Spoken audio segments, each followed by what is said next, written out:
Our guest today catapulted into the spotlight with some huge hits like Too Late for Goodbye. Well, then he decided to step away from the music scene, and now, much to the delight of fans, he just released his first ever box music set to the public. It is an outstanding compilation of some of his best work. It is appropriately titled Everything Changes.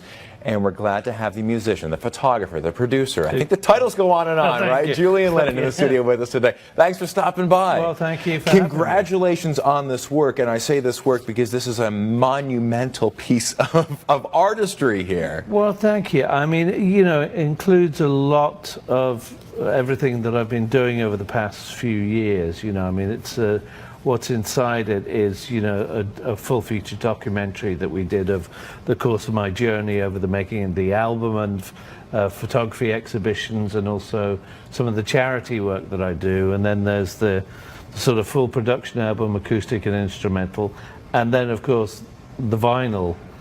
Two vinyl picture discs, which was mainly how this started because of requests from fans. Well, I was just going to say, yeah, I mean, a lot of diehard fans out there have been clamoring this for years now. In fact, I want to play just a sampling if we could.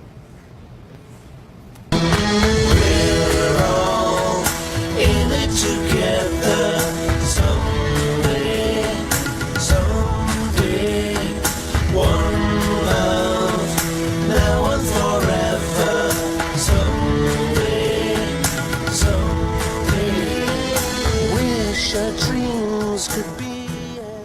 I mean, it spans such a career, and obviously not only to the ear, but also to the eyes as well that you put into this. Yeah, well, I mean, the aesthetic of the whole, dare I say, product, you know, the touch and feel of the different paper, right. The materials used, you know, all ethically sourced, etc., etc.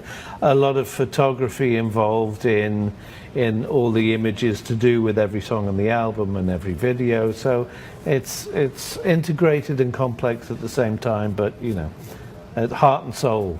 Well, so I wanted to ask you about that because in 15 years' time, then you have been... So, yeah, go on.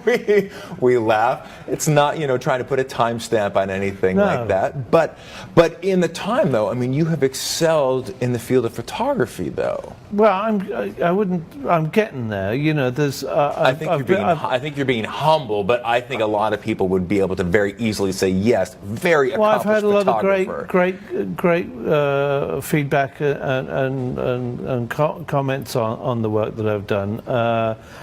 You know, I mean, I was a nervous wreck with the first exhibition. I truly was, you know, because I just didn't know how, you know, a lot of people don't like you to, you know, they like to pigeonhole you and don't like you to step out of your artistic box.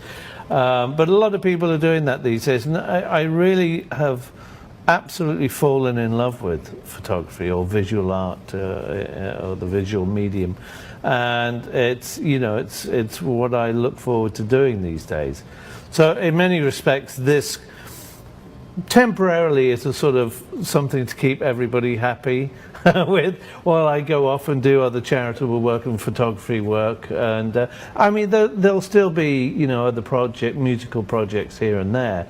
But I don't know about a full album for some time. You along the way, you've worked with U2, given us a sight of that group that I think a lot of people have never seen before. Well, I mean, Anton Corbijn, who was their main photographer guy, you know, I mean, he incredible work. I was just fortunate enough to have, you know, a snippet of time with them behind the scenes, and what you see on the photography website is just a very, very small percentage of the work that I did with them. So, you know, I'm just waiting for the right time with them to release the other photos. So we'll see. So I mean, when you're looking at this kind of back and forth between photography and between music, and you and I were chatting just a little bit before we started rolling on this. Yeah. And you were saying that you feel more comfortable actually be on the other side of the camera. Well, yeah, I much prefer behind the camera. But see, and those kinds of artistic mediums are so different, because photography or any kind of visual arts, you know, the work is being done sort of behind the scenes. Sure. And I mean, as you admit that there was a bit of a breathless wait for that first exhibition. Sure. But when you're up there on stage or you're in the recording studio, but I haven't really performed for a long time, for 16 years, doing proper touring of any way, shape, or form.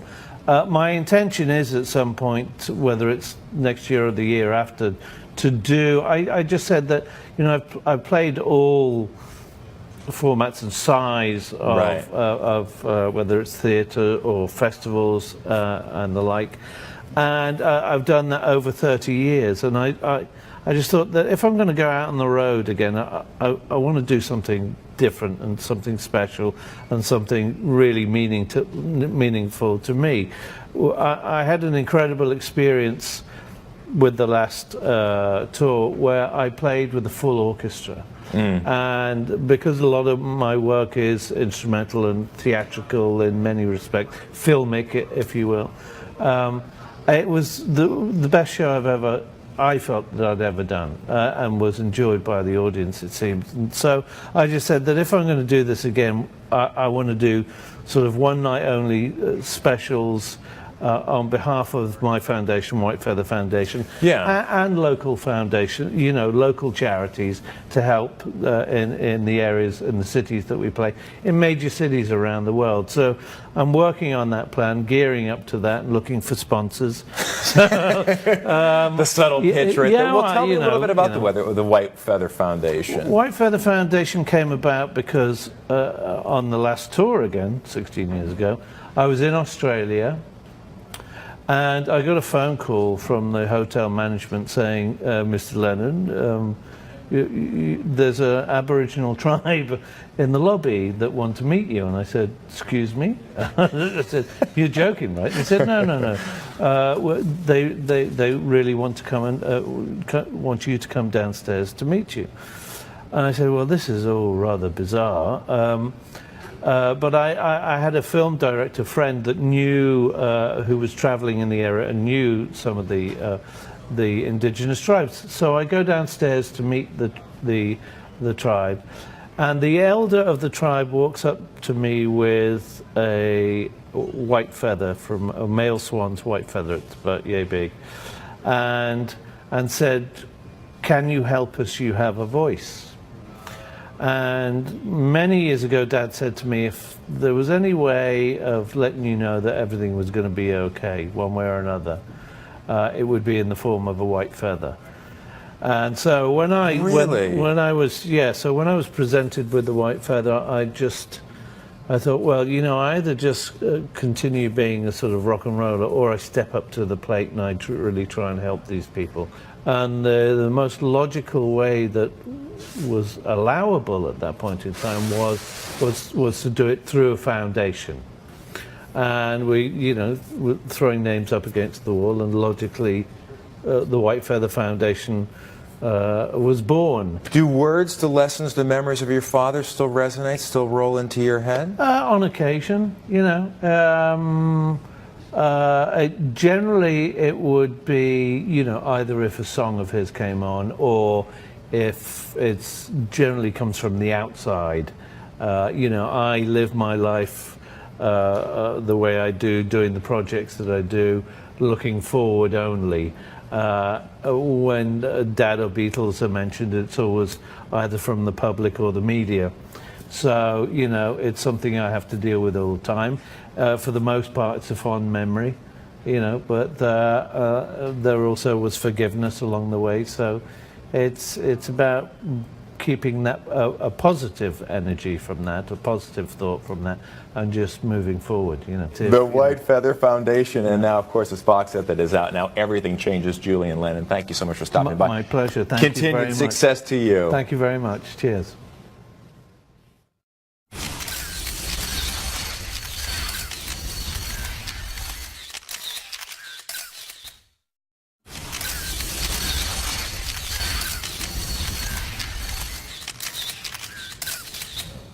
Our guest today, catapulted into the spotlight with some huge hits like Too Late for Goodbye. Well, then he decided to step away from the music scene, and now, much to the delight of fans, he just released his first ever box music set to the public. It is an outstanding compilation of some of his best work. It is appropriately titled Everything Changes. And we're glad to have the musician, the photographer, the producer. I think the titles go on and on, right? You. Julian Lennon in the studio with us today. Thanks for stopping by. Well, thank you for having me. Congratulations on this work. And I say this work because this is a monumental piece of artistry here. Well, thank you. I mean, you know, it includes a lot of everything that I've been doing over the past few years. You know, I mean, it's what's inside it is, you know, a full feature documentary that we did of the course of my journey over the making of the album, and photography exhibitions, and also